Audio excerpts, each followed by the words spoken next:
Hey folks, this is Mike Tango Whiskey coming at you with a video on banned prepper books. I had to think on this one. I was like, should I be making a video on this? And I had to do a little bit of research to make sure that I wasn't violating any laws or breaking the law. And this stack of books that I'm going to show you, none of these books are illegal to own or to read. They're available on the open commercial and retail market. But some of the things inside the books, if you were to do them, could get you into trouble, legal trouble. So understand that this video is not in any way, shape, or form an encouragement or an incitement for you to break any local, state, or federal laws. It's your responsibility to understand the legalities of what you do, and don't come blaming Mike Tango Whiskey, okay? Now, so if that's the case, if the stuff in these books is like, past the line, why would we own them? My channel, I've done a few videos on books, and I think books, especially in like a collapse scenario where electronics may not be available, right? You won't have the internet to go to Google, right? Potentially in a grid down scenario, a collapse situation, a post-collapse situation. It's going to be valuable. You remember Book of Eli, when he was like after all the books? He was after Bibles. And I will say that owning these could be valuable in that scenario. So these books are really what I would consider post-collapse SHTF, a little bit more towards the less likely fantasy type scenario. If you know my channel, I think that 80% of our time, energy, and resources should be going towards the likeliest scenarios, which are like Totsie, turd on the carpet. But we should also be doing some preparing for SHTF, right? And in an SHTF, post-collapse, world without rule of law, WROL, according to Nut and Fancy, this type of information could be useful, okay? So a little bit of LARPing, a little bit of fantasy today, not the norm on my channel. But I think if you can own these books and study them a little bit, I think it's valuable. And it could be valuable down the road. So I'm going to go through this stack of books I got here. This isn't the full extent of my library. It's just a sampling of some of the books that I have. And I'm not going to show you all the details of inside of there, okay? But I am going to go through each one and talk briefly about the outline of the information covered, and then give you some places to go where you might want to purchase them or buy them. You can buy these online for the most part. What I would recommend is that where I have seen them most of the time is at like gun shows. So you can go to a gun show and buy these books often. Most of the time there'll be like a book dealer at a gun show. That's a good place to get them. Or your Army surplus stores, a lot of times will have almost these exact same books. But I'll also give you the references to the publishers where you can find them online if you want to buy them there. So the first kind of set of books that I want to talk about are the Army manuals. So Department of the Army technical manuals. The Army has an instruction book for everything. They have a book on survival. That's a great manual if you want to get, and you can go online and find all of the Army manuals. Now they've all got these kind of hard to remember nomenclatures, but they have books on everything, and you can get the military information.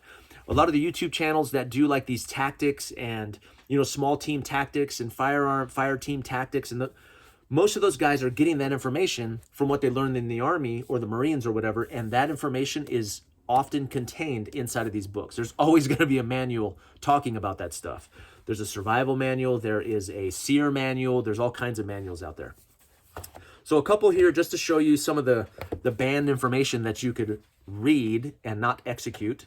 For instance, this one is on booby traps. So that's kind of an interesting manual, Department of the Army Field Manual, FM 5-31.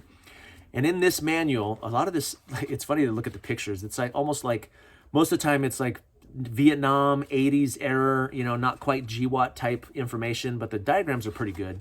In this booby trap manual, you'll find the characteristics of a booby trap, use of booby traps, booby trapping equipment, construction techniques, miscellaneous booby traps, booby trap detection and removal, okay?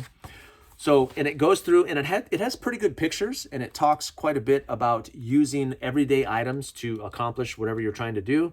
So again, some really good post-collapse like SHTF type information. This one along the same line. So booby traps are like traps that you would set for somebody or something, like a group of individuals, like an enemy, foreign invaders maybe, right? This one is called the Improvised Munitions Handbook, okay? TM 31-210, the Technical Army Manual. And in this one, in the table of contents, let's see. Where we go? Okay. Explosives and propellants, mines and grenades, small arms, weapons and ammunition, mortars and rockets, incendiary devices, fuses, detonators and delay mechanisms, and then miscellaneous. So again, you'll see I think the same guy probably drew the pictures in all these different books, but it talks a little bit about different types of munitions, all the different tools and equipment that you would need to do that. And again, I could see some people have like tried some of this stuff and end up blowing it's like 4th of July where you blow your hand off, right? But Army manuals are a really good source of legitimate, tried and true, tested information that you can get. And there's dozens of them, just dozens and dozens of manuals. These two are examples of some interesting books. These ones are from a company called Desert Publications. And I'll put the address down below. But Desert Publications, and I went to their website, they have all kinds of these manuals. Just this first one is called Full Auto Volume 1. So AR modification manual. Now, of course, if you modify your AR to be full auto, you're breaking the law, okay? But I think it's interesting to research and look at the different ways that this gun functions. In the table of contents, it says fundamentals of a full auto conversion, M16 and AR-15 parts. Talks about the auto sear, has some drawings on the auto sear, conversion update. And what was interesting, what I didn't know, this is for the AR-15, but this same book is available for like 50 different firearms. It's like full auto for the MP5 and full auto for the this and for the that. So they make one specific to each different type of firearm, which is super interesting. And they're really short too. It's only like, like 35, 40 pages. So that's an interesting one. And again, you can find all the different ones at that same website. This one is also by Desert Publications. So this is How to Build Practical Firearm Suppressors, illustrated step-by-step guide. Now, what's interesting about this one is that, so it talks about suppressors, and it was interesting because it's old. I thought it would call it silencers. Suppressors is kind of a newer term. But it has pictures and it has all kinds of like everyday items that can be used. A lot of people don't know this, but it's legal for you to make your own firearm, and it's even legal for you to make your own suppressor. As long as it's legal in your state. There's different states that have different laws, but there is a way to make your own firearm, your own NFA item, your National Firearms Act item, and register it with the ATF. It's called a Form 1. So if you look up an ATF Form 1, you could make your own suppressor. As long as you're making it for your use, don't quote me on this, but last time I looked at it, it was like, as long as you're making it for you to use, you're not trying to sell it, you're not giving it to other people, and it's legal in your state, you can make your own suppressor. So there are ways to do these things legally too. So make sure you understand the laws where you're at. But a lot of people don't know that. They just assume that you have to buy it. But the laws in this country have pretty much always afforded a citizen the right, one way or another, to make their own firearm. A lot of you get into 80% lowers and that kind of stuff. A lot of those things have been outlawed in most states. So again, make sure you understand your current laws in your state. But these are kind of interesting, though. There's a whole series of these on Desert Publications. So I'll drop that link down below.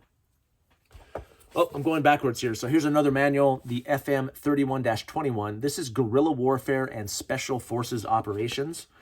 This is kind of an interesting one. I've seen a lot of the stuff in here end up on YouTube videos where guys used to be like infantry or something, and they kind of give instructions on how to operate as a guerrilla unit.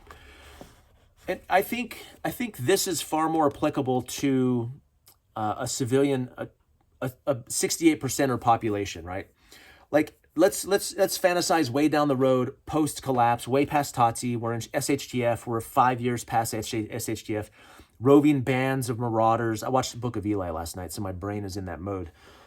I think it's far more likely in that slim scenario that most of us would end up in a guerrilla role rather than an infantry fire team type role.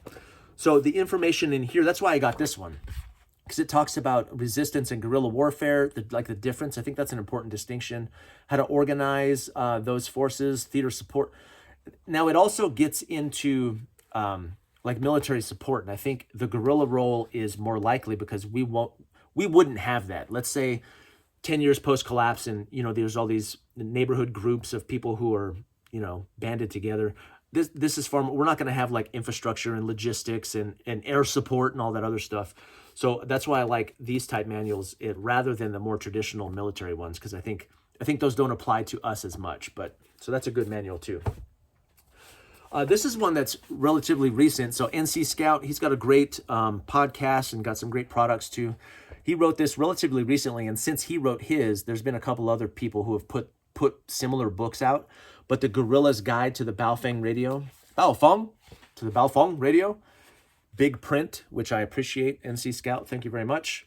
And when I first read this isn't so much for like civilian operations. This is really for like guerrilla ops or post-collapse type scenarios.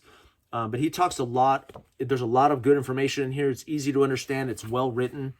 And these are available through Amazon right now. So I highly recommend this one. And the other ones are pretty good too. I've seen them, but I just haven't purchased them. This was the first and original, so that's why I got NC Scout's book. These next two, I remember sneaking around in my dad's garage when I was young, and my dad, who was a felon, had these books too. So I remember these books and these pictures from my youth. I mean, like under 10 years old, I was looking through the Anarchist Cookbook and the Poor Man James Bond book. So the Anarchist Cookbook, written by a guy named William Powell, he was going through a rebellious phase. It was like in the 70s, and he was like an anarchist, and he ended up turning religious and tried to get it revoked, but it was too late. Like millions of copies have been sold. But the Anarchist Cookbook, this is a classic publication, has a lot of information in here. I'll kind of run down the table of contents for you. 1971 by Lyle Stewart says, Chapter 1, Drugs. Chapter 2, Electronics, Sabotage, and Surveillance. Chapter 3, Natural, Non-Lethal, and Lethal Weapons. Chapter 4, Explosives and Booby Traps. And then I'm just randomly looking. It says a nipple time bomb. What's a nipple time bomb? Yeah, Chapter 4, Explosives and Booby Traps. So that's the last one. And then it's also full of illustrations. The illustrations are kind of rough. This one, again, is very old. The drawings, he may have done them himself. Like, I'll show you one drawing. Like, see it's kind of crude, right? It's just this guy with a pen or a marker. The pictures are all old. Everybody in there, like all the fighting stuff is like these guys with these old school fatigues. But this is a really classic one.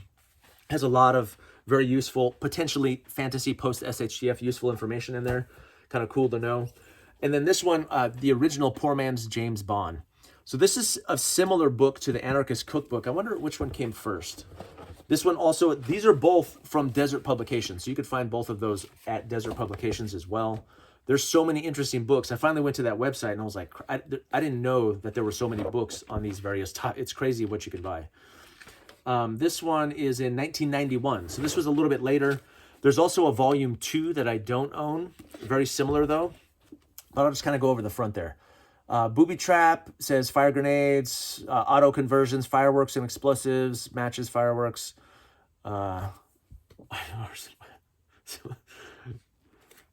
Table of contents, carrying capacity, automatic weapons, fireworks and explosives, pyrotechny, we shall fight in the streets. I don't know. I need to read that one.